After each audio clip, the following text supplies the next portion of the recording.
In this quick video, we'll learn how you can easily change your email address on Instagram. So if you need to change your Instagram account email address to some other email, then follow my steps because it's pretty easy to do so. Firstly, open your Instagram application and go over to your Instagram profile page. Once you're here, you want to tap on these three horizontal lines at the top right corner of your screen.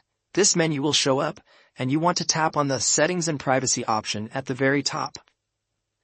When you get to the settings page in Instagram, you will tap on the Account Center at the very top. And that's going to open another section in our Instagram settings, where we can change our Instagram email in order to access the email address that is connected to this account. I will click on the option called Personal Details under the Account Settings section. We can see our contact information, birthday info, and similar, and we will tap on the Contact Info option at the top.